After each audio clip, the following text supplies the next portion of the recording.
Good afternoon, ladies and gentlemen, students. Please sit. As always, whenever I come into this recently named auditorium after our founding principal, I always gaze, and I think I've shared this with you already, I always gaze up at his portrait and wonder, what is Dr. Scott thinking? Well, today I'd like to be presumptuous this afternoon and to suggest that Dr. Sidney Howard Scott is quite pleased looking down on us. Welcome, welcome all to this, our third Sidney Scott Distinguished Lecture. Students, this is a historic moment. I know many of you are in 6A, you're going to be leaving us soon. We know you are going to remember this day indeed. It is great to have you all here, and I know that more students are going to come because the word was spread far and wide. It is my pleasure to be leading the process this afternoon, and before I go any further, before we get any further into the beauty of this afternoon, let me invite right away Mrs. Carly Ann McNichol Francis to just come, and in true fashion, right, we're an Anglican school, in true fashion we begin everything with God. So Mrs. McNichol Francis, can you come now and lead us in prayer? Good afternoon, everyone. Can we just bow our heads in reverence? O Lord, how excellent is thy name in all the earth. God, it was you who created this very day. It was you, Lord Jesus, who gave us the breath that we are breathing, oh God. Lord Jesus, I pray that even now, Lord, you will grant us wisdom, you will grant us understanding. I pray, Lord Jesus, that even as we are gathered here this afternoon, that the wisdom that you have to bestow, dear God, it will, Lord Jesus, plant a seed in our hearts. It will plant, oh God, a seed in our future. I pray, God Almighty, that you will breathe upon our speaker this afternoon. I pray, God, that you will breathe, Lord Jesus, upon all those of us who are here, oh God. I pray, God Almighty, that when we leave here, we will say it was good to have been here. And so I ask, Jesus, that you will grant us favor, you will grant us your mercies, you will grant us your grace. And we pray, God Almighty, that you will be in this place, you will be in our midst. Lord Jesus, take control, take charge, and let the glory go up to you, let the praise go up to you, let the honor go up to you, Lord Jesus, as we say thanks to you once more, in Jesus' name. Amen. Thank you so much, Mrs. McNichol Francis. Dr. Scott once shared with us, way back in the early 80s, he once said that he had great visions for Glenmuir. He said Glenmuir must be the school that does things first. He says Glenmuir High School must be a school that is steeped in the performing arts, that is steeped in oration.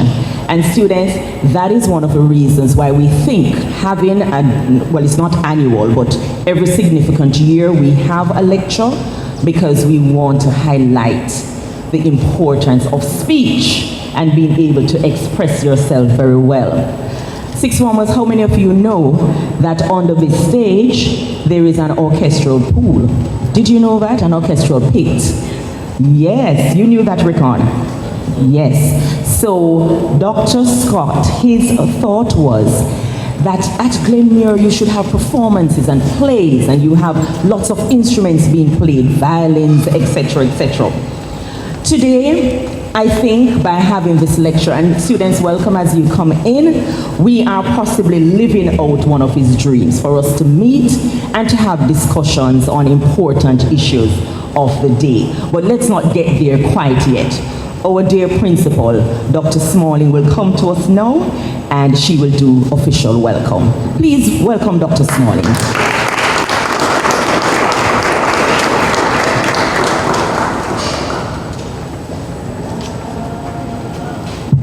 Thank you so much, Mrs. Meikle. Ambassador Esmond Reed, esteemed guests, staff members, students, I greet you well. I stand before you with a sense of profound gratitude and immense pride, not only as the principal of Glenmuir High School, not only as a past student, but as an ardent believer in the transformative power of education. It is my honor and pleasure to welcome you to the third Sidney Scott Distinguished Lecture, a unique event that is close to our hearts and deeply rooted in our school's legacy. We gather under the emblem of Glenmuir High School, a beacon of knowledge, innovation, and resilience. This institution, the hub of excellence, which has nurtured countless young minds and has been a cornerstone of our community, owes its inception to an extraordinary individual, Dr. Sidney Scott.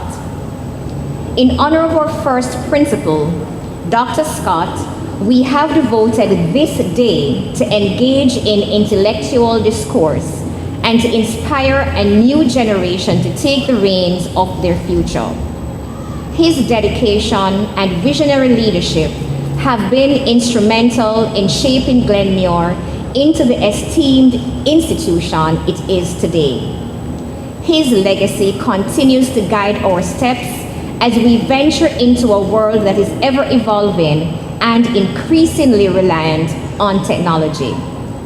Our theme this year, Education for Life in an Artificial Intelligence World, is not just timely, but crucial. We live in an age where artificial intelligence is no longer a futuristic concept, but a tangible reality that permeates every aspect of our lives. Education, as it always has, must adapt and evolve to prepare our young minds for this new landscape. In the face of such rapid technological advancement, we must ask ourselves, how can we ensure that our students are not just consumers of this new technology, but also the creators, the innovators, the ethical guardians? How do we equip them with the skills to navigate this brave new world while also fostering their creativity, empathy, and humanity? This is an exciting and challenging time in education, and as educators, we have been given an extraordinary opportunity to redefine learning in ways that will resonate with our students. We stand on the precipice of an era where the boundaries between man and machine are blurring, and it is our duty to ensure that we guide our students through this transformative journey with wisdom, courage, and an unwavering commitment to their holistic development. As we delve into today's discussions, I encourage you, all of you, to embrace the spirit of curiosity that Dr. Scott instilled in our institution. Let us take this opportunity to question, to learn, and to grow as we shape the future of education together. Let's remember that our role doesn't end in classrooms or premises. We are shaping future leaders, innovators, and citizens of the world. The torch we pass on must burn with a flame of knowledge, understanding, and the will to move forward in an era of artificial intelligence. On behalf of the entire Glenmuir High School family, I extend warmest and most sincere welcome to all of you. I see some very familiar faces. Our former Vice Principal, Mrs. Henry. Please stand, and I want the rest of you, you don't have to stand, the others will stand and just clap her because she's always here with us. So students, just stop, just stand up and clap Mrs. Henry.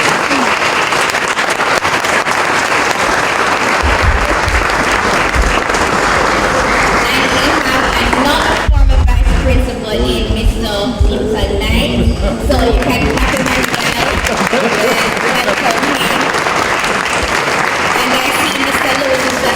asking for the applause again, but in retirement and he returns, he'll get that. My former teacher, did I say my former teacher? Miss Singh is actually here, along with Monica, Church Teachers College. She's on the phone, but you can still give her a round of applause. So, special welcome to you, Ambassador Reed. Special welcome. Happy to have you, and we hope that you will return very soon. You're now back in Jamaica, so it's 45 minutes and you're at 10 Glenmuir. Welcome to you, students. It's a pleasure having you, and to the rest of our staff members. Do enjoy the rest of the lecture.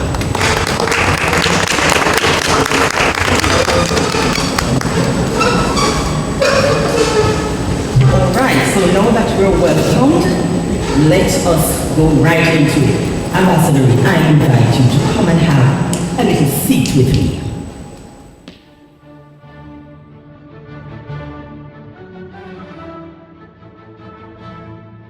All right. Now, I don't know if you noticed how much I have been smiling because I've longed forward to this moment, Ambassador. Can you imagine us way back in 1979? Yes, that's what it was. Youngsters entering Glenmuir High School, wide-eyed and bushy-tailed, and being in the same class, getting to know names. I got to know the name Esmond Reed very, very early, because Esmond Reed back then was a standout. The girls couldn't help but notice him. Did you know that? I'm telling you all the things so many years later, and I feel very privileged to be sitting with you like that shade and to have a little chit chat. Well, yes, man, it's time to catch up. By the way, welcome home. And when I say welcome home, I mean not just to Glenmuir, but welcome back to Jamaica. Because Ambassador Reed, just a couple months ago, his official title would have been Jamaica's High Commissioner to the Federal Republic of Nigeria, where he was serving, and now he's back home in Jamaica, serving as Undersecretary at the Ministry of Foreign Affairs and Foreign Trade. So, Ambassador Reed, is there a big difference in what you're doing now? Yes and no, because when you're overseas, you have to take on quite a larger remit than you have to take on here in Jamaica. Because in overseas, you are the face of Jamaica to all players, all stakeholders. Here in Jamaica, you are normally responsible for specific areas. So in the current scenario, I am the Undersecretary for Trade. Whereas overseas, I have to trade, I have to promote tourism, I have to deal with Jamaicans abroad, and it's a very diverse list. But still, there are many similarities between the two roles. All right, good. I was reading a little bit, and I noticed that when you were High Commissioner in Nigeria, or High Commissioner in Nigeria, you also had responsibility for other African states. Can you tell us a little bit about that? Oh yes, well, while Jamaica would love to have a mission in all of the countries with which we have diplomatic relations, having a diplomatic mission is a very, very expensive undertaking. And so we have to try to multitask. So while I was the resident High Commissioner in Nigeria, I was also the non-resident High Commissioner to Ghana, to Cameroon, to Sierra Leone, and to Rwanda, and I was the ambassador to Senegal as well. So it was multiple roles. All right, that sounds good. And before you went to the motherland, I know that you had served elsewhere in the world, in Europe? Yes. Yes, tell us a little bit Mainly about in that. Europe. Yes. Yes, I've spent quite a number of years serving overseas. I have to try to remember all of the places now. I served in the United Kingdom, in London. I also served in Germany, in Bonn and in Berlin, because we had to move the capital from Bonn to Berlin. You were a history teacher, so we had to actually be part of that move from Bonn to Berlin. I was also in Belgium, in Brussels, for some years, and I was also in Switzerland, in Geneva. I mean, Geneva is not the capital, Bern is, but because most of the activities that we are engaged in Switzerland take place in Geneva, so we were stationed in Geneva, where we still are. All right, good. So all of these countries that I'm hearing about, clearly you have to be able to speak some of the languages. How Yes. competent are you linguistically? How many languages do you speak fluently? I don't know about fluently. Being a good Glenmuir student, I have learned to survive and to ensure that if I need to cross the street, I know what to say to cross the street. And, you know, if I need to buy chicken, I can buy chicken and not fish. So sometimes, you know, you get fish and you discover a new kind of fish.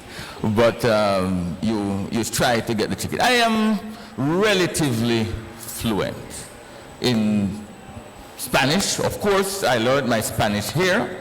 And I was always very proud whenever somebody said, "Where did you learn Spanish?" I said, "In Glenmuir High School, in my secondary years." And of course, I improved on it when I got to the University of the West Indies. But the foundation was here. And so I was always happy whenever I visited a Spanish-speaking country, whether Spain or some country in Latin America or so, I was able to definitely converse with the natives, and I felt good that, you know, I could have good conversations. So yes, I know some Spanish, I know some French, having lived in French-speaking countries. Of course, I also learned some French before I left Jamaica. I always felt that learning one language was never enough. I always saw myself as a citizen of the world.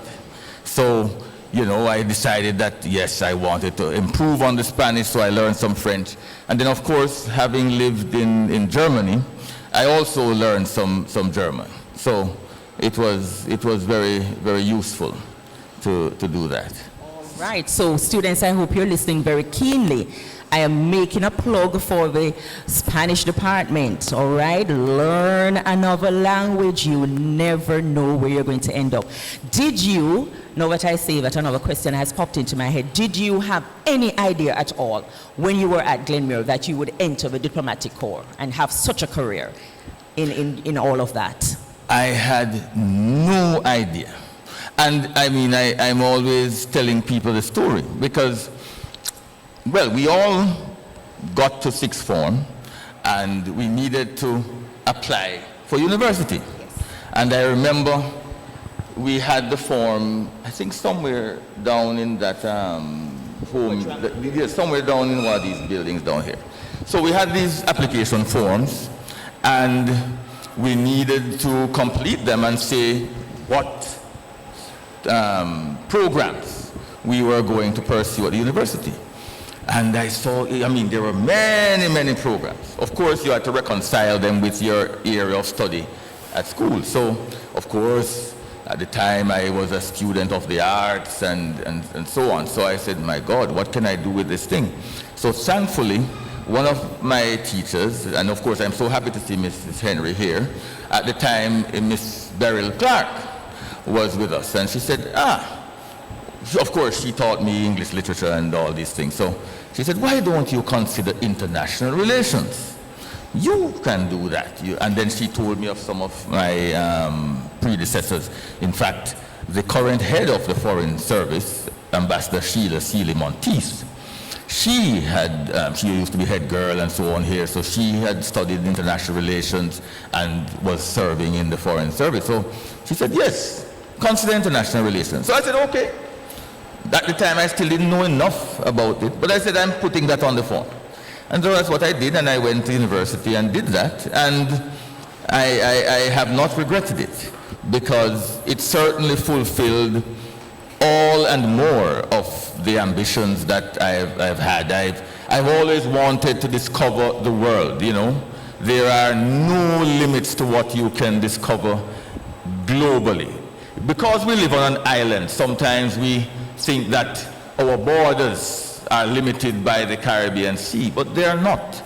We are global citizens, and whether you leave by plane, by boat, well, I think those are the two routes that we can leave by. You know, it's very important that you consider what happens globally and to know that you can contribute to life elsewhere. You know, I mean, I see them doing research to find out if we can live on Mars and all these places. Why not? When the time comes, go and live on Mars too, safely, you know. And I can see the students are listening very keenly. Some of you are in 6A now, and if you're not too sure what you want to do, hey, there is time. There is time, all right? I mean, your life develops and unfolds as you go along, so you don't have to have all the answers right now. I want to switch the conversation a little bit to something that surprised me a little bit about you, Ambassador. I know that you're very artsy. I always knew you were going to go along that line, but you seem to have a particular interest and great skills for doing negotiations in terms of international trade agreements and so on. It sounds so big and it sounds so foreign to my mind. That sounds so economic. Tell us a little bit about that. Negotiating international trade agreements. That sounds big. What is that all about? Well, in the diplomatic service, you have to negotiate a lot, because that's the interesting thing. Diplomacy requires building relationships. You know, we can't act on our own, and no matter, I mean, in the Caribbean, Jamaica feels that, oh, we are big, and, you know, of course, you're big when you are compared to an island that has 100,000 people, because we have almost 3 billion. But even that one country that has just 100,000 people, in the context of international relations, and especially in the United Nations system, it's one member, one vote. And especially when you need help to get things done, you know, different projects and programs that you want, you need every vote to get agreement for what you need. So, negotiating international trade agreements is a very complicated matter, because trade has evolved a lot over the years. I really can't go into the technical elements, but just so you know that trade largely deals with goods and also services.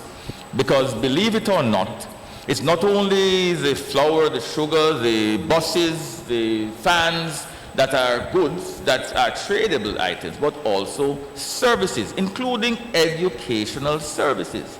Because the teacher who has to ply his or her trade in another country, it's a service, and we have an umbrella organization called the World Trade Organization. It is also based in Geneva, and that umbrella organization sets global rules for international trade, and so you have to negotiate various provisions. You have to negotiate how your sugar enters somebody else's market, how their corned beef enters your market, how your providers of tourism services enter the other country's territory, and how their, you know, so it's a lot of very intricate negotiations.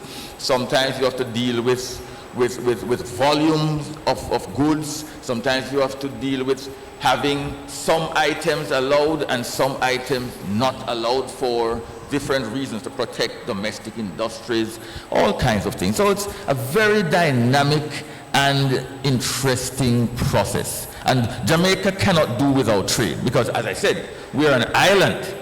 And a lot of the things that we eat and we love, all these phones that we have, all these fancy shoes and perfumes and watches and all these things, many of them we don't manufacture here. So they have to come from outside.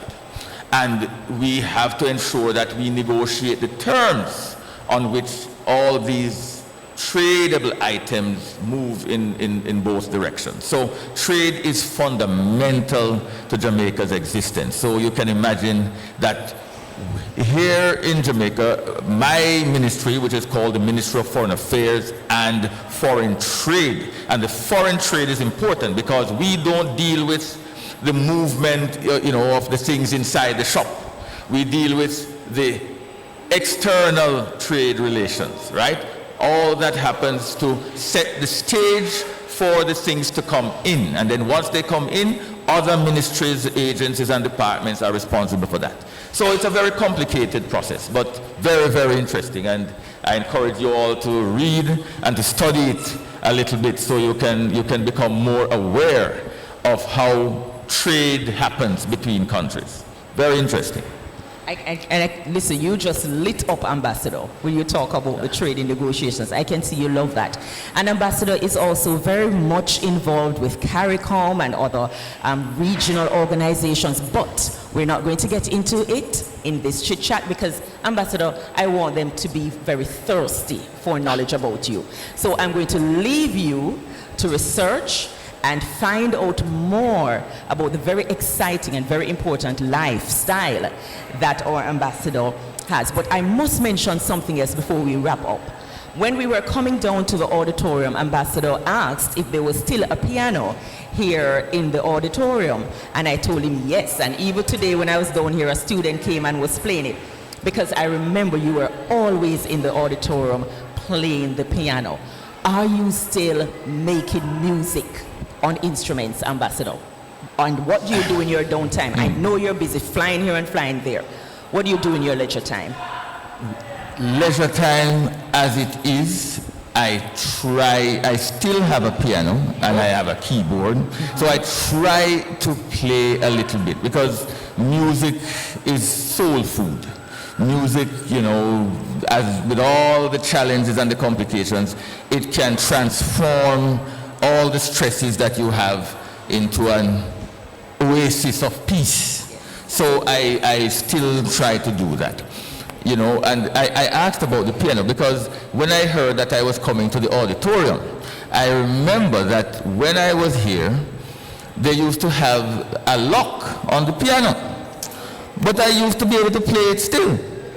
But I'm not going to tell you how I used to do it. It is a secret. But I was able to play it, and the teachers the ones who put the lock on could never understand how can you play a piano with a lock on it. But I was able to do it. Maybe it was my dabbling with AI at that time. I don't know. But yes, I do play some music in my spare time. I also love to do, when I can, I try to run. Yeah, not fast, not like Bolt, a little jog, and I walk. I have to get some exercise if I'm to try to look half as young as you. So I walk, and I don't get to play many sports. If I find somebody to play some table tennis with, I will play. And I think, somebody randomly drags me into a football game, I will get into that too. But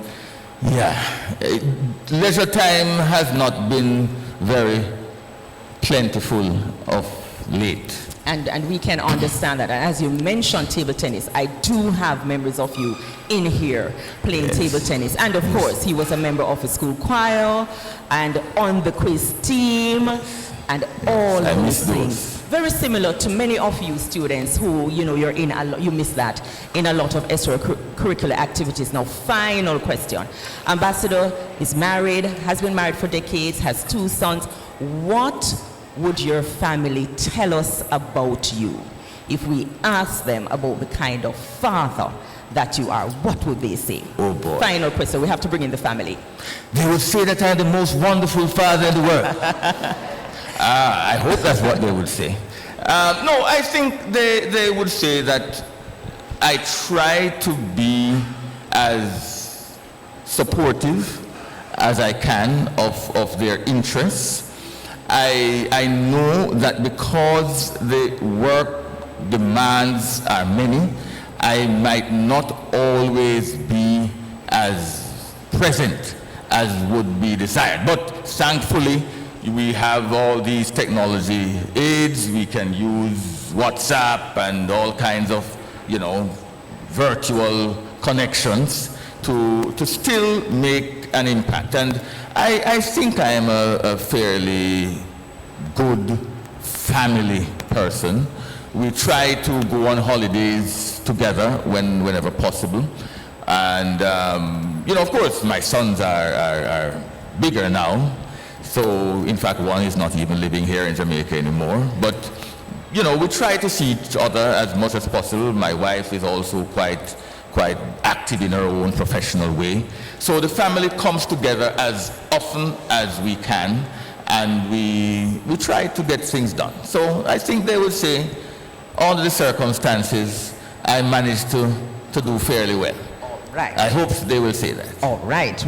So there we have it. Our little chit-chat has come to an end, and we're going to invite, just before Ambassador Reed goes up and delivers the lecture, I'm going to invite our choir, and I know you're going to be very happy that you are going to realize that our choir continues the excellent tradition. So we invite our choir to come now and to deliver their item, and then afterwards we'll just turn right over to Ambassador Reed for the lecture. I may be young, but I have great dreams. It's my time to make them come true. The road may be long, but I'll keep Walking on, it's my time to shine.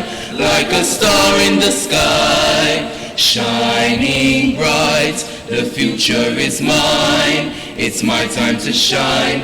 Like a bird in the heavens, soaring high. My dreams will take flight, and now it's my time. It's my time to shine.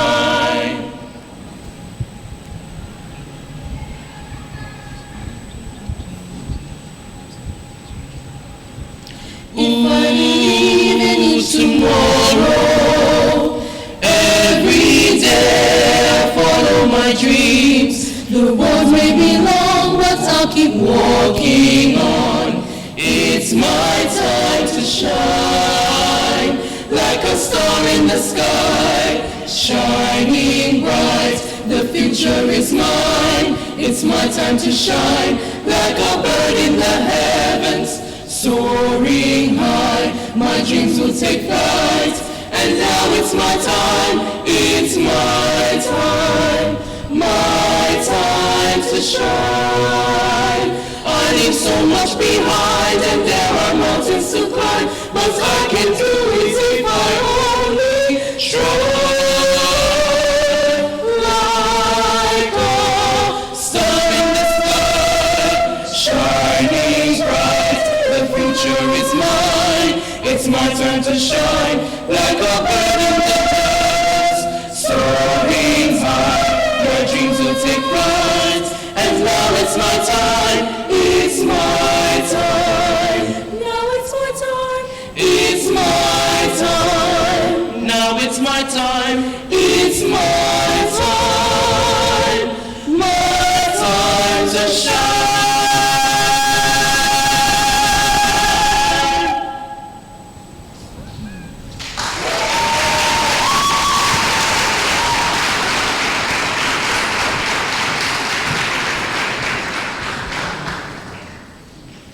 Good afternoon. Good afternoon, Glenmuir. Ah, that's better. While the screen is being set up, let me say how Warren, I am seeing another of my batchmates. This is truly phenomenal. Dr. Smalling, principal. Distinguished ladies and gentlemen, former teachers. It is so good to see some of my former teachers. And when you consider that I left Glenmuir, oh God, in 1986, and that I still see some of the teachers who were here when I entered in 1979, I have to say that God has been awesome. And so it's really, really a pleasure and a privilege for me to be back home in Glenmuir. This is the first time I think I have come back to the auditorium as a guest. All these other times I would have been part of the choir, and let me say how beautifully the choir sounded just now. Please give them another round of applause. I mean, this was, I really, really miss my time on the choir. In fact, I think I started out singing tenor and ended up as a bass. You know this thing about the voice changing. So, yes, I remember that. And yes, the screen is there now. So, I'm really, really delighted to be here, and thanks so much for the invitation. It is indeed an honor to be here, to be delivering this lecture for the third time.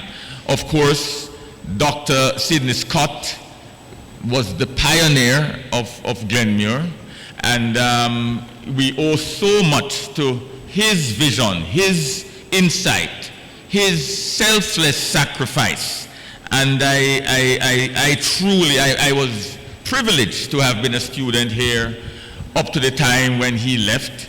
And I did see him a few times after that as well, but we'll talk about that. And so, you know, you, the current crop of students, I hope you have taken the time to study the history and the legacy of this school that we are all privileged to call our alma mater. Well, for some of you, you haven't left yet, but those of us who have been in and out of the doors, of the portals, it's definitely a special thing, you know. I'm not sure that everybody around the world feel the same way about their high school as we who have experienced Glenmuir feel.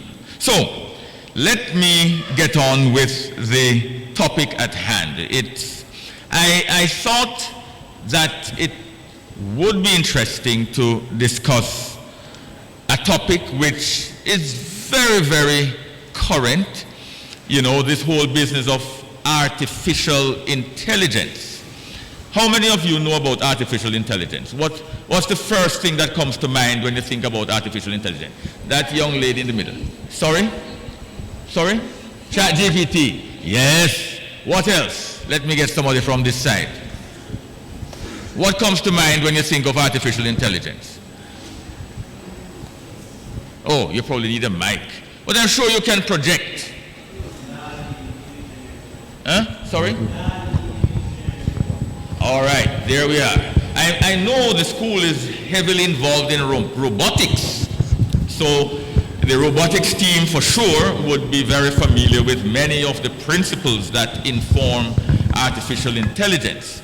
Yes, and artificial intelligence has emerged as a very dominant element in modern life, and very importantly, you just mentioned ChatGPT, which since November last year took the world by storm, because so many people discovered that you didn't need to get out of bed to get your term paper written or any grand assignment, or if you had a whole set of problems to be solved, you could just tell ChatGPT what you wanted and you'd get the answers right away. Of course, it has been shown that ChatGPT doesn't always get it right, because it's still an evolutionary product, but it has been doing quite well. So I said hopefully you'd be interested in hearing about education for life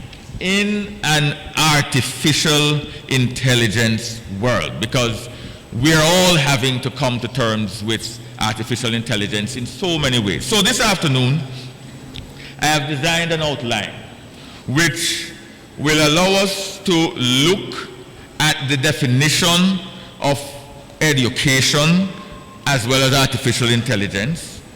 And I know that for this 65th anniversary, you have been looking at a theme called waves. And waves, addresses achievement, valor, excellence, and sustainability. And I must commend Dr. Smalling and the team that came up with this theme, because I think it's very timely and very meaningful. So we should all, commend ourselves for having that as a theme to recognize for this milestone, this 65th anniversary. So we'll look at that and the legacy of Dr. Scott. We'll also look at the rationale for education. Why are we pursuing education? What's the value of being educated? Of course, there are alternatives to being educated. So what's the rationale? We'll also look at the advent of artificial intelligence and what it has meant since it came onto the scene. We'll look at something I call navigating uncharted waters, because artificial intelligence is still evolving. So a lot of it is trial and error, and we are having to evolve along with it. So we'll look at that. We'll have a conversation about some of the prospects for the future. And then we'll wrap up and have a conversation. And, as I said, I look forward to hearing your thoughts, because I am no tech expert. I benefit from technology. I like to know that, I can go on my phone and use Google Maps when I am lost and get to the right place. I have to tell you that Google Maps has sometimes taken me into some very strange places. So it's not a very perfect product or instrument, but it is useful. And we should consider artificial intelligence technology as a tool to support life. No, life as we know it. So, all right, so that's the outline. All right, so if we move on to the slide that deals with waves and the legacy of Dr. Scott, right? As I highlighted for you what the waves theme deals with. So achievement.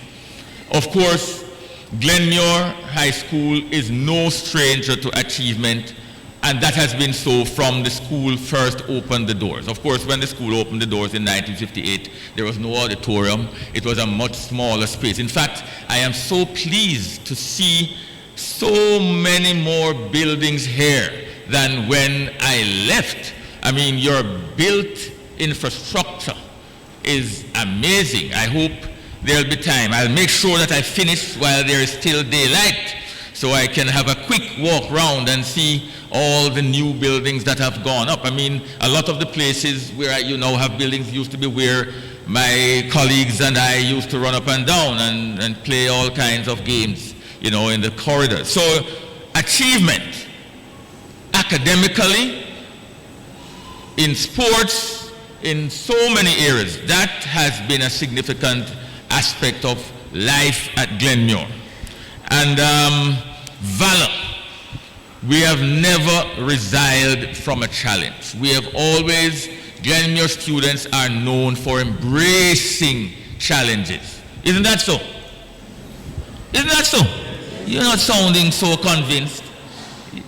Please ensure. I have never been afraid to embrace challenges. So I'm sure that has continued, and that is something that Dr. Scott and, of course, the Bishop Percival Gibson, who had the original vision for Glenmuir High School, both of those gentlemen definitely never resiled from challenges. Because can you think, at the time when Glenmuir was established, I mean, a lot of the people who resided in this part of Clarendon were not wealthy persons, but the children needed to have the best education possible.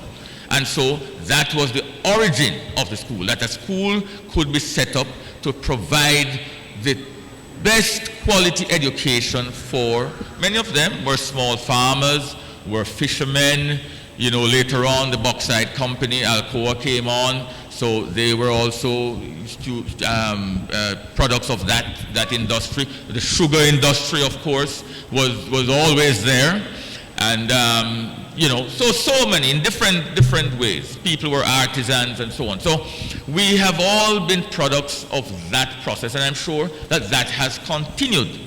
But Glenmuir High School has risen to become the top school in Jamaica. I've seen one report which says that Glenmuir. Can you imagine? A school, we used to be called a rural school, even the times when we used to do schools challenge quiz.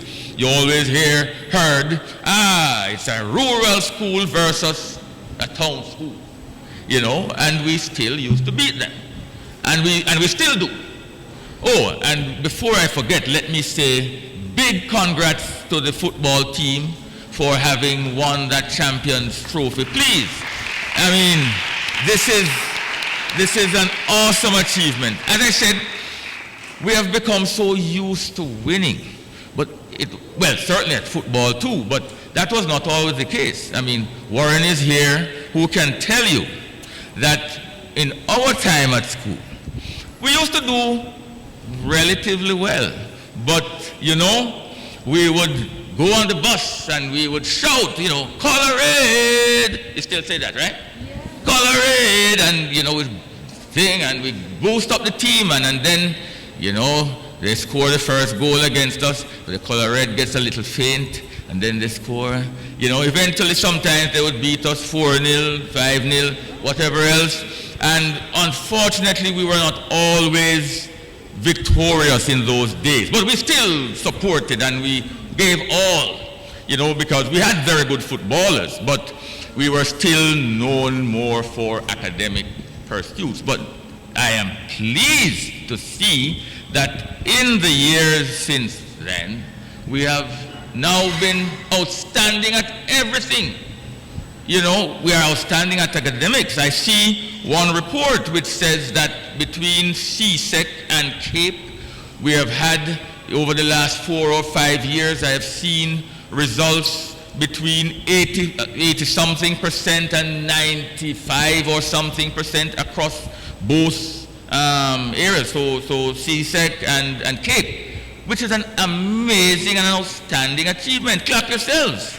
So this is testimony to the pedigree of the school. And as I said, we have to definitely give credit to those who went before. And of course, as I said, starting with the vision of Bishop Gibson, but also Dr. Sidney H. Scott, whom we are honoring this afternoon. As I said, both photos are up there. Dr. Scott, as you would have heard, was not the tallest person, but though he was diminutive, of course, when we all came in first form, he might have been a little bit taller than many of us. But by the time we got to second form and third form, we would tower over him. But I can assure you that even though he was relatively diminutive in stature, he was like a colossus in terms of the authority that he commanded. When you heard that Dr. Scott was summoning you to his office, you know that it was not to give you a prize. It would invariably be for the administration of discipline. In those days, we had corporal punishment. These days, my God, I think you would have a lawsuit, Dr. Smalling, if you effected corporal punishment on some of the students.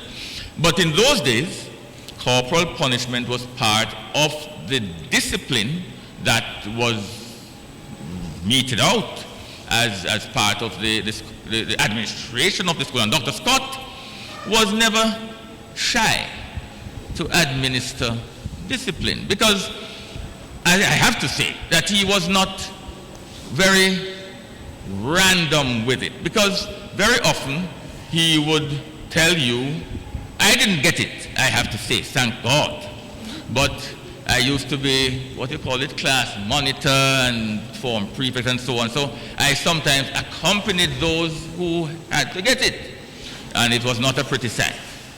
But as I said, he was a strict disciplinarian, but he also had a heart of gold, because he himself had come from relatively humble beginnings. So he understood that sometimes it wasn't a case that the student set out to be bad. So he would talk to you first, and he would try to understand what caused you to do the infraction, to go out of line. And sometimes, if you're a repeat offender, then there was less discussion, because clearly you were not open to rehabilitation. So, the rod of correction had to be employed. So those were the days. But as I said, beyond that disciplinary element, Dr. Scott was a very keen educator. Dr. Scott believed that there were no limits, right? There were no limits to what you could learn and what you could achieve. The sky would just be the beginning. No limits. We should never see ourselves as being less than the persons who have more resources, who have seen more of the world, who have, in different ways, whatever criteria, whatever standards we believe are there, we should see ourselves as being able to exceed those standards. And thankfully, Glenmuir has been definitely doing so. I mean, I was so pleased when I was in the boardroom just now to see there was hardly any space. There were so many trophies. And I'm sure there are others elsewhere that I haven't seen. So you have indeed been doing well, and I commend you for that. So Dr. Scott was an educator. He himself was a scholar. Dr. Scott was fluent in Latin, even though, Latin is not really spoken much these days, but Dr. Scott was a scholar in Latin. Of course, his English language was impeccable, and of course that inspired many of us to try to emulate that. He was a very committed leader, both for the teachers as well as for us, the students. We all looked up to Dr. Scott. He definitely inspired us to work hard and to really achieve and exceed expectations. And definitely, as I said, you should do the research to really find out about that. In fact, I was very, very pleased in, I think it was 1998. I don't think any of you here were born in 1998, right? Nobody, right? I was pleased in 1998 when I think there was a function, maybe a Founders Day or some event that was being held here.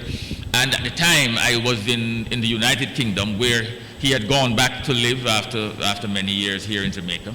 And they asked me to go to his house in Cambridge and to get him to deliver.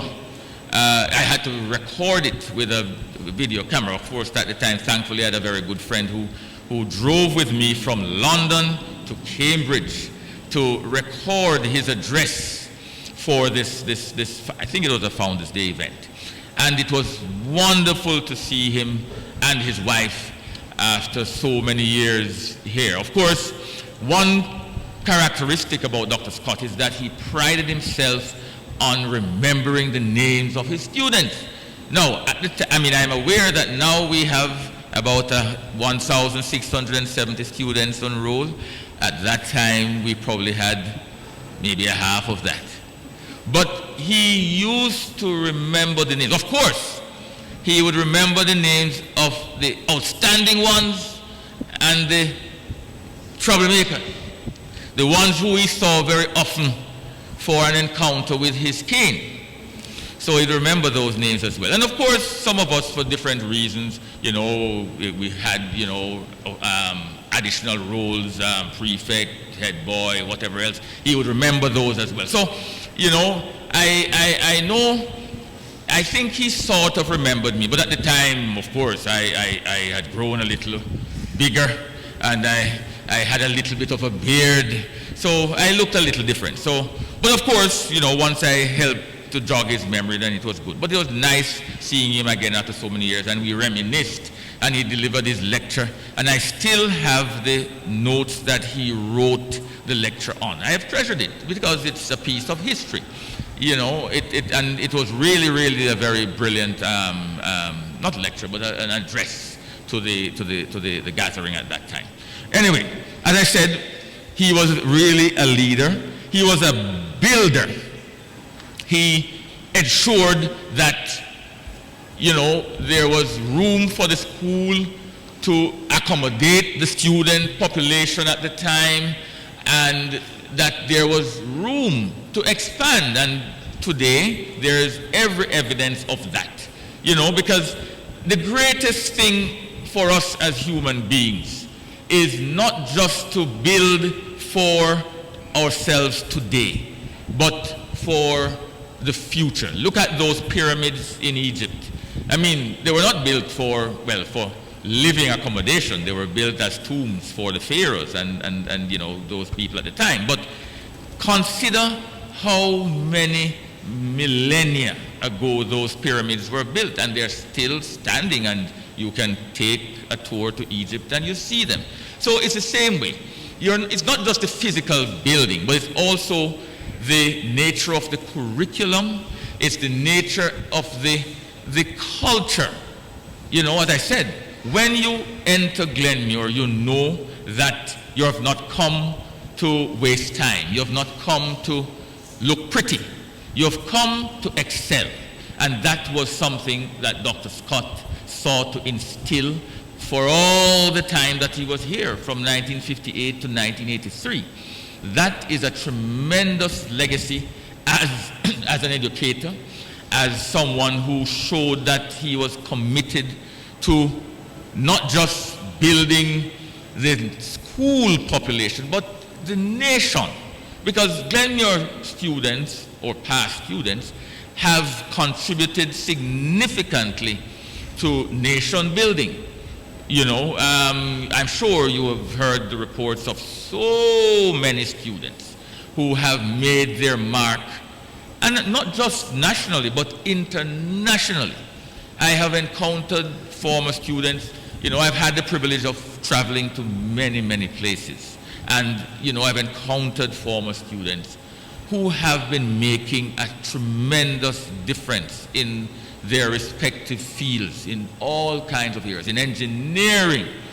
In Japan, I know there are some of our past students doing education. In faraway places, in Australia, in all kinds of places that it will take you days to travel to. Glenmuir students have been making a mark there, and as I said, nationally, we are in so many areas, in politics, in government, in business, in academia, in so many areas. So we have a very proud legacy, a very distinguished pedigree. And so we must celebrate that. And so here we are 65 years later, and I can't wait to see what the next 65 years will bring. And so we definitely have to stand on that. All right. I feel like I've gone on longer than I should have on that part. So, very quickly, as I said, we have to define the two key elements in the topic: education and artificial intelligence. So, there are endless definitions for education. I'm sure Dr. Smalling has had to deal with many of them in her time as an educator. I just randomly selected two definitions. One is an act or process of imparting or acquiring general knowledge, or it's, according to UNESCO, it's a process of facilitating learning or the acquisition of knowledge, skills, values, beliefs, and habits. So that one is more expansive. And you can see that education is indeed a very comprehensive undertaking, right? It's not just a matter of coming and opening a textbook and just studying and then graduating and thinking that it's finished. No way. Life is an education. The fact that you make a mistake and you learn how to correct it, and that you don't forget it next time, especially if it's something fundamental, right? Especially when you have had a serious mistake. You burnt your finger. Are you going to repeat that anytime soon? No way. That's part of an education. So it's important to bear in mind the holistic nature of education. So in terms of our key element for discussion today, artificial intelligence. That too has generated quite a number of definitions. But again, I just chose one, and that is, it's the ability of a digital computer or computer-controlled robot to perform tasks commonly associated with intelligent beings. I'm sure all of you have been watching cartoons over the years, or you have been seeing various things on TV or online. You've probably seen a lot of these androgynous beings, walking funny, these robotic beings. Again, as I said, I know you have a robotics program here, so you've probably studied all the intricacies of artificial intelligence more than I have. So it definitely, therefore, relates to having a digital process mimicking what intelligent beings would do. And so this ChatGPT phenomenon that has evolved is a classic example of that. Right? So, we just spoke about the definition of education. So, why are we pursuing an education? Can you all tell me? Come now, young man. Why are you pursuing an education? Well, most people are pursuing education to make money in the future. They want to study something at college and get a job, and then, Wonderful. So it's to enter the labor market. That's one objective. I saw some other hands. Madam. To learn and adapt new skills from persons who have already learned it. Excellent. So to take advantage of skills and knowledge that has been imparted by others before us. What else? Anybody on this side? We're making this interactive. Our lecture is not supposed to be only about me talking. So, I see a gentleman at the back. Alright, so I'm studying so that I can possibly get a very good job and make a lot of money. I think that's the main reason why most people are studying, to be honest. All right, well, thanks for that. But getting a job is definitely a fundamental thing. But what about creating jobs? What about you being the entrepreneur who starts your own business so that you employ others to get jobs through you? And of course, not just one business, but multiple businesses. In fact, there are entrepreneurs, and some of them have been past students of Glenmuir, who they might be trained as a medical doctor, but they also own a farm. They also operate a car rental company, multiple things, because that's the beauty of acquiring an education. It exposes you to so many other areas that you can consider for, as I said, who here believes that money can be too much? Money can never be too much. Especially if you not only use it to support your own development, but to also share and to also enable others to be uplifted, right? We should never live just for ourselves. You're going to tell me some additional uses of education. Yeah, so good evening. My additional use of education is, as you said, to teach the future generation and how to teach the future generation how to be better than our generation. So as you said, in the artificial intelligence, we are just creating it. This is just the foundation. Our kids and our grandkids are who are the people who are actually going to fully utilize the artificial intelligence. So that is my additional use of education, to share to our kids. Thank you for that. I fully agree with you on that. That, as I said earlier, this whole business of building a legacy for the future. So you're talking about building not just a tangible legacy as in buildings and physical infrastructure, but an intangible legacy. What you inspire and what you impart to those who come after you. So your education is a building block for the future.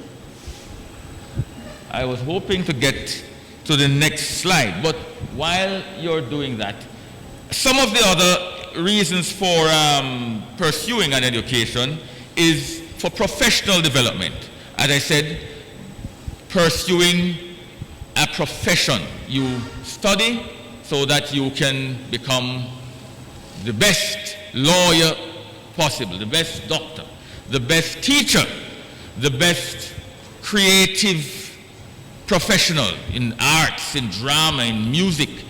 You can become the best professional, well, I said music already, musician, whatever it is. The list of possibilities, is inexhaustive, right?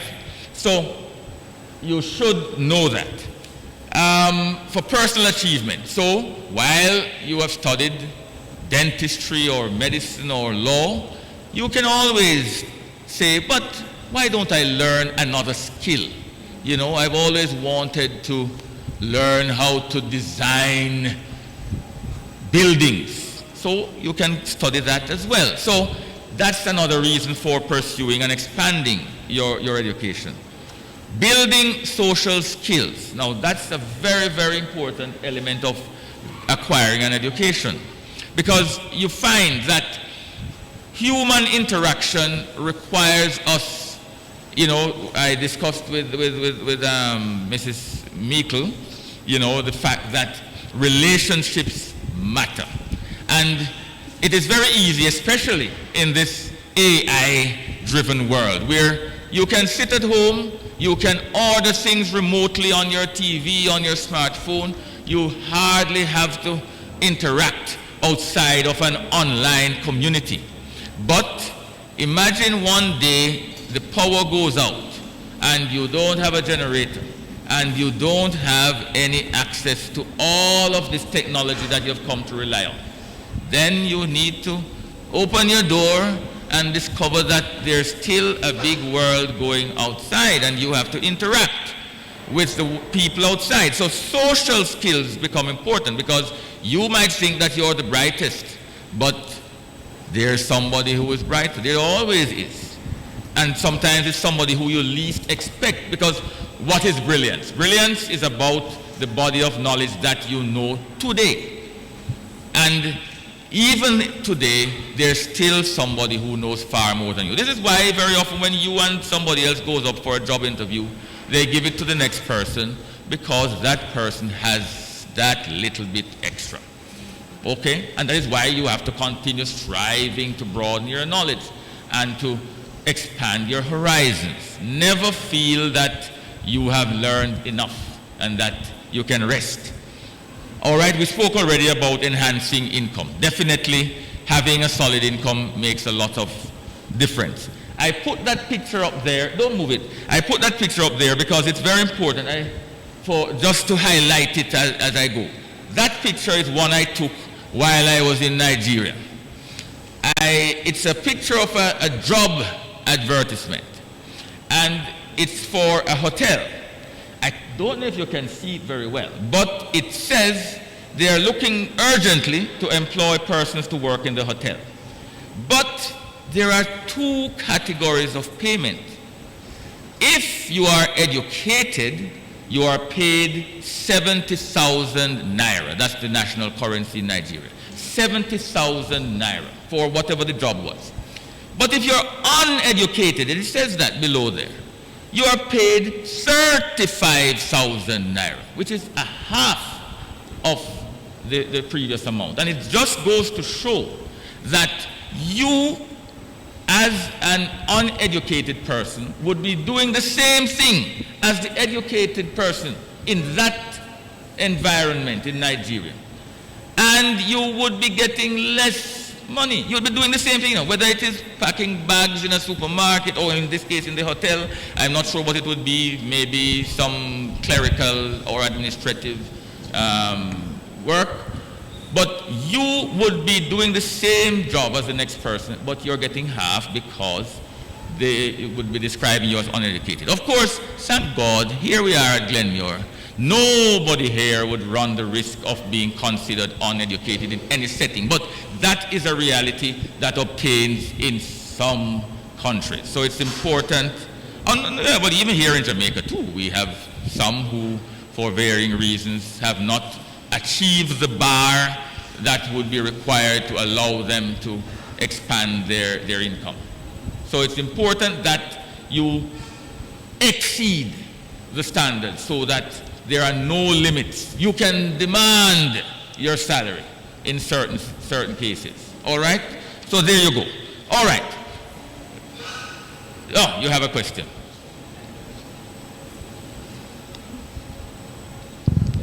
Sir, I just wanted to say that 70,000 naira, well, to everybody, 70,000 naira is actually like 13,500, and the 30,000 would be around $5,800, Jamaican dollars, actually.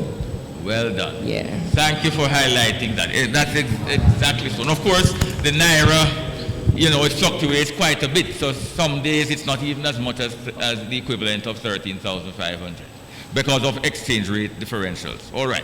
So, in looking at artificial intelligence, if we move to the next one, there are multiple AI applications in use today. You know, AI is not a new phenomenon, but it has become increasingly topical and relevant to, you know, I mean, AI is the kind of thing which has crept up on us in some way. As I said, most of the conversation has evolved around this ChatGPT phenomenon in an educational context. But AI has been around for several years. And, you know, when you think of all these assembly line operations, many industries, right? Let's say you are doing an assembly of like here, cars comes readily to mind, or making beverages, you know, in a drinks manufacturing company. Whatever the assembly operation is.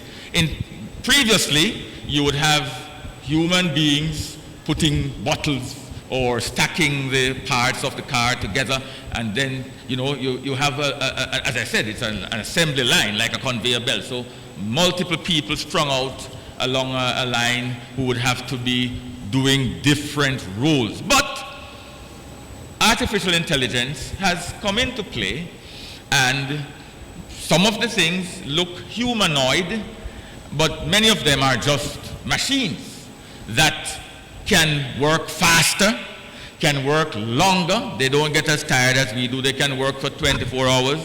They can produce thousands of units when we can do a few hundreds. So that has inspired greater innovation, because each industry, each country has sought to use artificial intelligence to propel industrial development, because the more you can produce, the faster you can produce, the more money you can generate, and the greater your standard of living can be. Because countries don't exist in a vacuum, you know. Countries and governments are supposed to generate wealth for their citizens and to provide opportunities for income generation, for standards of living to improve. So that's very important. So AI applications have emerged, and you're all familiar with them even more than I am.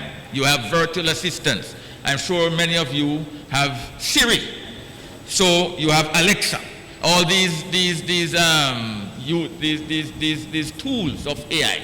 You don't have to get out of bed. You get home and you say, Alexa, what is the capital of France? And you get the answer. You know, so that's there. You have these. You even have autonomous vehicles. I'm sure you are familiar with the fact that you have driverless cars and buses in some countries. I mean, it's still a subject of some debate, you know, as to whether autonomous. I mean, you still have, I have taken trains in certain countries where there's no driver. It's a computer that manages the train. You get on, and if you have to get off at a certain stop, you do so, or you get to the end of the line, but there's no driver, autonomous. But even on the roads, you have cars that are operated, and all the technology that goes in there with the camera and all the intricate parts that come together to make it work. I'm not so sure that Jamaica would be quite ready for autonomous vehicles, given some of the quality of the driving that we have here. It would confuse that AI, that autonomous vehicle quite a lot, especially some of our taxi drivers. We know this very well. All right? So we're also familiar with large language models, which is what ChatGPT is. It's a large language model because the developers of ChatGPT basically gathered data from all over the world and all kinds of expressions, and they devised a program to enable them. So when you say to ChatGPT, give me a 3,000-word essay on the development of robotic systems. So many of you got the essay 3 weeks ago, but the night before the submission, because you have ChatGPT, you just give me that essay, and you think that you would get an A+, because ChatGPT can definitely, you will get exactly 3,000 words, and you will get something that sounds reasonable, you know, but there are still limitations to that kind of large language model, because it's still evolving, and it doesn't allow for the creative thought that we are supposed to apply in the use of language. For those of you, you're all doing English language, and many of you are doing literature. So, what's your name? Yes. Demoya. So, if we want to say, write about Demoya crossing the street to buy soup. You like soup? Excellent. So, ChatGPT or a similar large language model would write, Demoya got up, she looked left, she looked right, she crossed the street, and she bought her soup. Okay, that's fine. But it is not as creative or as interesting as what I would expect that we, as proud Glenmuir students, would write. We would say, Demoya considered getting up to buy soup. She decided that today she was going to have chicken as against beef. She got up and daintily put one foot before the other.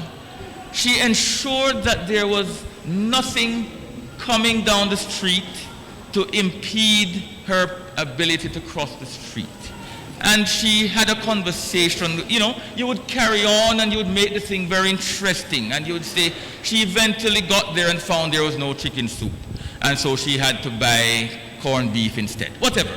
You make the thing rich and interesting. But ChatGPT is going to just give you a very clinical and technical thing. But it still serves a purpose, right? Because I do believe that if you are pressed, you don't know how to begin, then an AI tool is useful. It can give you an opportunity to consider some elements that should go into your essay or how you would go about answering a particular problem. No? So it is a useful tool. Of course, we have had a lot of debate about artificial intelligence and the labor market, because when ChatGPT came about and other forms of AI, immediately people began thinking, oh Lord, my job will be at risk. And in fact, on the next page, if you go, you will see that you know, there are certain jobs that already it is expected that artificial intelligence has already replaced some of them, and it eventually will replace some of them. You can see that list, right?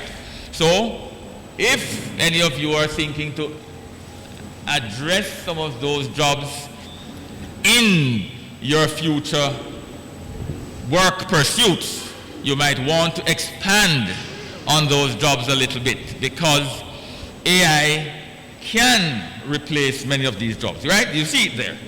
Proofreaders. Proofreading used to be a big thing, you know. It used to be a big deal for, you know, especially in situations where people are generating books and developing large volumes, or in a large organization where you have to generate lots of text. And sometimes, especially in an international setting, you know, you have people who have to translate from English to French to Spanish to Dutch. You have proofreaders who have to do all of that. But here we are, you have programs that can do all of that. And it's expanding. So you see all these things, advertising, salespeople, retailers. So there is a risk for the job market for having AI. And we spoke already about automation and all of that. So, of course, let's go on to navigating the uncharted waters. So, as you can see, it's an evolutionary process. ChatGPT started out, you know, as 1.0, then I think they're now at 4.0. So, sorry? That's the premium one. 4.0? Yes, yes. Well, 4.0 is there. And so it shows you that it's still evolving. So maybe in another couple of months you have 5.0 or 4.5, depends. They might leapfrog something. So it goes to show, and there are people who are constantly trying to come up with the next best thing.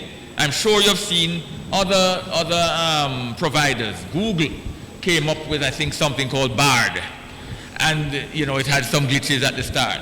So everybody, there's always a race, a technological race to try and outdo the next person. But in all of this, we have to consider AI as a tool. As I said, the opportunities are endless. You can use it to assist in expanding your knowledge base, but it is not an end in itself.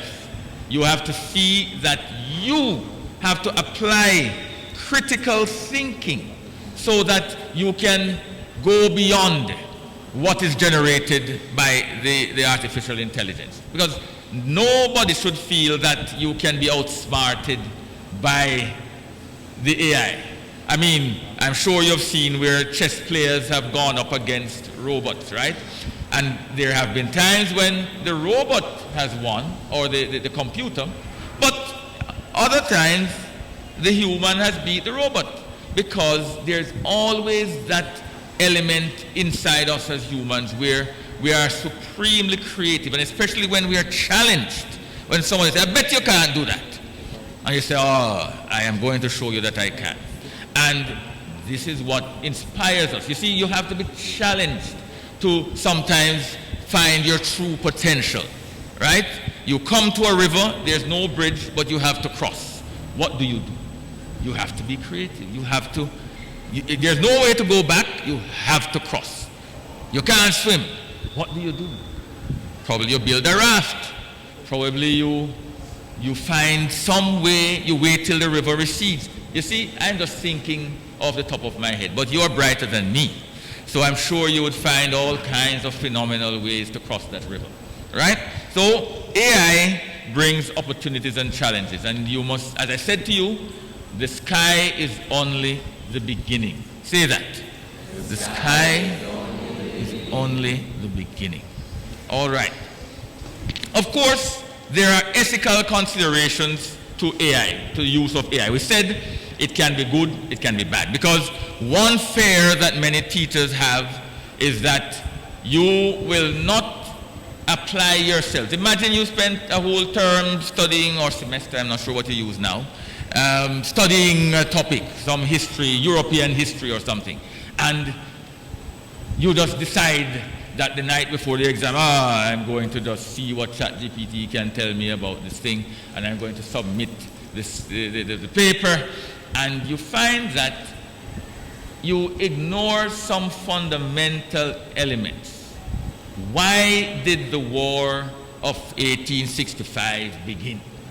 You know, but ChatGPT might not tell you that.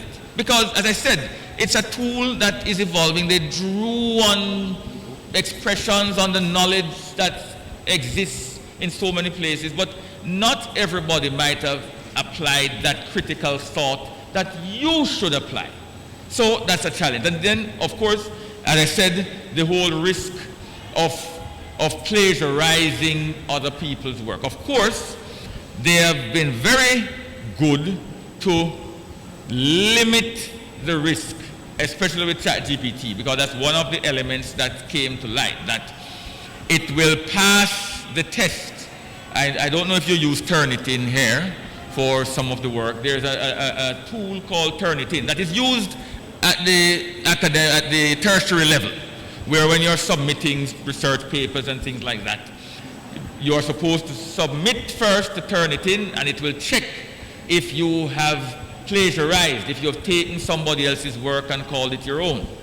So ChatGPT has been very good to be able to get a little bit under the radar. But at the same time, it is still not your original work. And it is important that you spend the time to do your original work. As I said, use AI as a tool, but not as the sum total of what is required. All right? Of course, I mentioned regulation. Governments are still trying to come to terms with whether they should exercise heavy regulation with AI, because there might come a time when, for example, industries might want, as I said, AI doesn't get tired. So can you imagine if companies decided to fill up their factory with only robots or only artificial intelligence, and then there's no room to employ the people? You are all graduating, not everybody can become an entrepreneur overnight, and suddenly you find that there are less opportunities for you because artificial intelligence has taken over. So governments are examining the long-term scope, but I think there's still an expectation that the benefits for now still outweigh the challenges, because each opportunity that is generated by AI is an opportunity for you to create new jobs. So I've highlighted there on the next slide that AI affords access to new and innovative career paths. So whereas you had traditional roles, you can now consider becoming a manager for digital media, right? You can become a digital engineer. You can get into robotics as you're doing now, but at a more advanced level.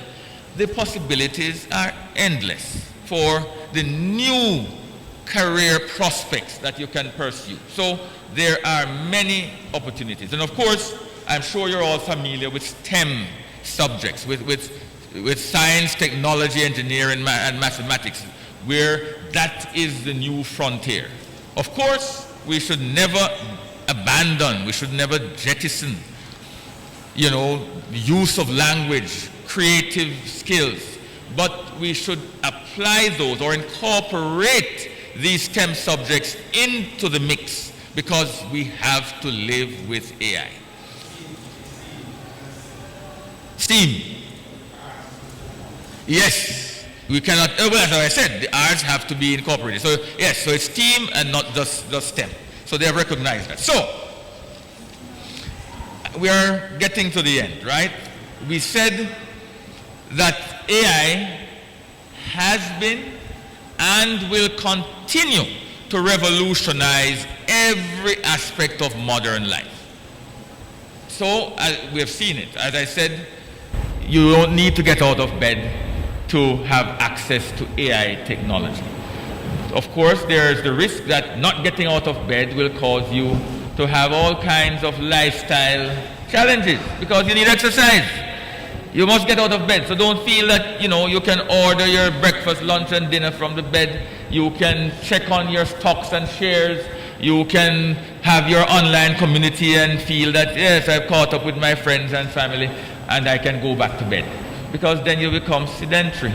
And then you die early because you're not getting enough exercise. And so you're very bright and you live in your palace and your mansion, but you have not exercised and you have not experienced life. So that's one risk that we become, because nowadays, many of you can quickly play online games and all these things. In my time, and Pat and Warren and those who were around, we used to play games outside and we'd run up and down all around the corridors and so on. Of course, sometimes we got hurt while doing it, but that was experience, right? So, as I've highlighted here, knowledge, experience, and wisdom must be paramount in the things that we do, right? Here, you're acquiring knowledge, right? You're all learning to become outstanding citizens. But as you acquire the knowledge, you also acquire experience. And as you get into different job pursuits and other things, you connect the knowledge to your life skills. And then the wisdom. The wisdom comes when you will know to go right and not left when you're confronted with a particular situation. And even when you are given an AI choice, you might know from experience that even though yesterday the pool was full of water, you should still check that the water is still there, because there are times when they drain the pool overnight, right? So don't just get up and, the pool, and jump. You could have what they call a very rude awakening. All right, so wisdom must be there. All right, and finally, I close with an expression that Dr. Scott was very, very fond of, and it is tempus fugit. That's a Latin expression. Mrs. Henry knows very well that Dr. Scott never missed an opportunity to say tempus fugit. Of course, there is an extension of that, and nunquam redivit. That's about the only Latin I remember. But tempus fugit means, do you know what it means? I'm sure if you go on Google now you can find it, but I'll save you the trouble. Tempus fugit means time flies, right? Tempus is time. And I've said all that I have said to remind you that don't waste time. Because it was only yesterday that I was in this auditorium wearing, well, I didn't have these fancy blazers and so on. We just wore, khaki suit and these ties and so on. In fact, I tried to find a maroon tie, but it's been a while. So this is an approximation of a maroon tie, right? So Dr. Smalling has to forgive me that I am not wearing the maroon. But as I said, time flies.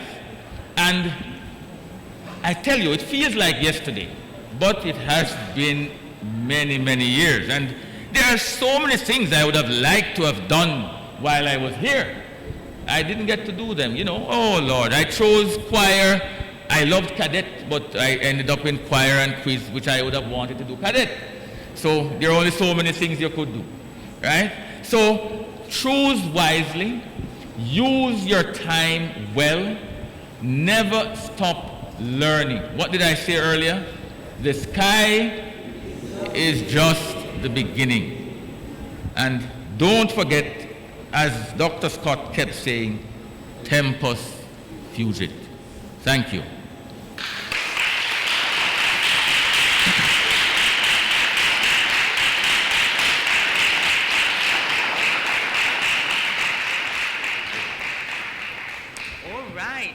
That was a good mouthful. I'm sure you have been inspired. I like that you were talking to Ambassador throughout, but we want to give a few minutes, even 1 minute, if you have a burning question. Is there another question before Ambassador takes his seat? All right, so we've had this. There's a question.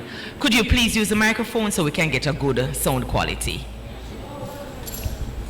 Turn it on, Navardo. It's not really a question. First, good evening to everyone. Good evening. It's not really a question, but it is a definition of or a use of education. I feel that as Glenmuir students, we aren't called to make use of our education as everyone else does. This is a hub of excellence, and so everything that we do, everything that we learn here, it trains us to be excellent. So we are to use our education to be change makers for the world. As you are, you have made many changes to the world, and as Glenmuir students, we are trendsetters, and we often make use of our opportunities to make small changes and even bigger changes that affect our world. Yes.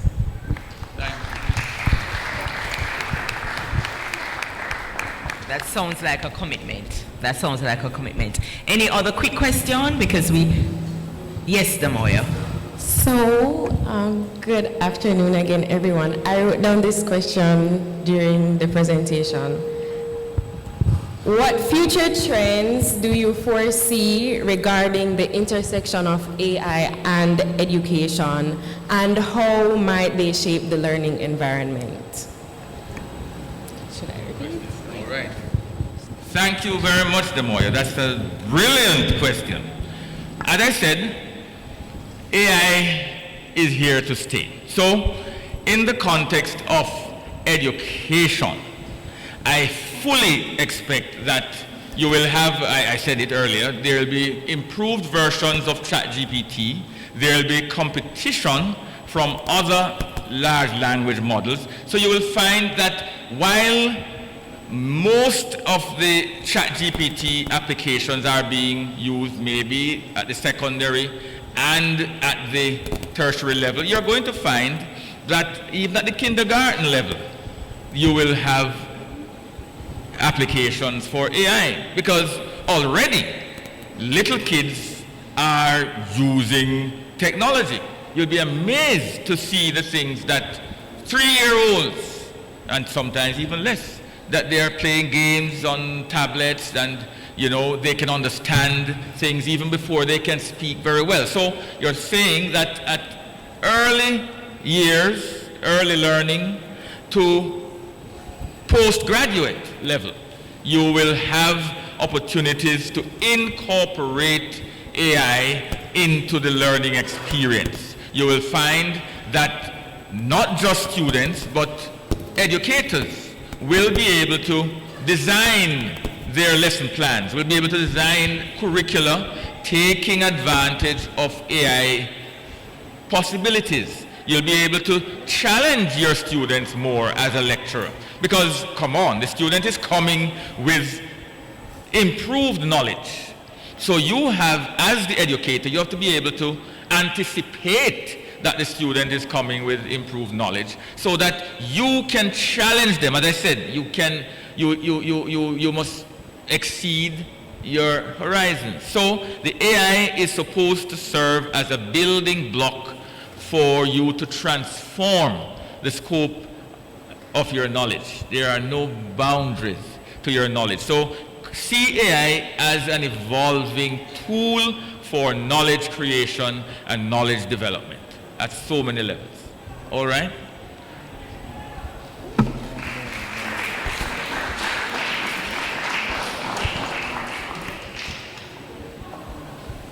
All right, so we're going to just do a quick wrap. Thank you so much, Ambassador. Thank you so much.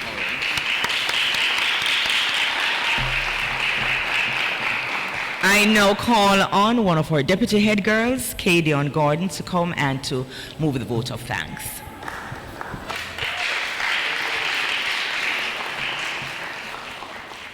His Excellency Ambassador Esmond Reed, past teachers, past students, present principal, Dr. Marcia Smalling, teachers, students, everyone, good evening.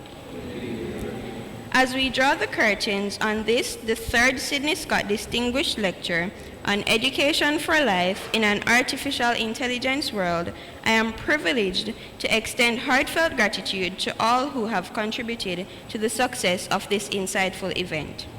First, I must express gratitude to God for His divine presence and the installation of wisdom, unity, and inspiration that have filled this auditorium today. To Mistress McMichael Francis, I say, thank you for your opening prayer, which set the stage for all else to follow. Again, thank you. I must also acknowledge our moderator, Mrs. Patricia Meikle, who skillfully navigated the proceedings, ensuring a seamless and engaging experience for all. Her eloquence and poise must be commended. Ambassador Esmond Reed. From a heart filled with gratitude, I must especially say a huge thank you to you. Thank you for not only intentionally separating time from your schedule to deliver this insightful lecture, but for broadening our understanding of the intersection between education and artificial intelligence. Sir, your wisdom has ignited a spark of curiosity that will undoubtedly guide our educational journey, and for that we can only say thank you. Sincere appreciation to our specially invited guests, teachers, and students. Your presence played a tremendous role in the proceedings this afternoon. We also acknowledge the beautiful rendition by our school choir, whose melodious voices added a touch of harmony to this occasion. We truly appreciated the input. To the dedicated team from the Privileged Pro responsible for live streaming the lecture, thank you for your technical expertise in broadcasting this insightful discourse to a wider audience. A heartfelt thank you to the hardworking committee that worked tirelessly behind the scenes to plan and execute this event flawlessly. Your dedication has not gone unnoticed. Finally, thank you all for your collective efforts in making this event a success. Together, we embark on a journey towards a future where education and technology harmoniously shape the world. May we carry the lessons learned today in our lives and continue to evolve in the ever-changing landscape of education and technology. Thank you.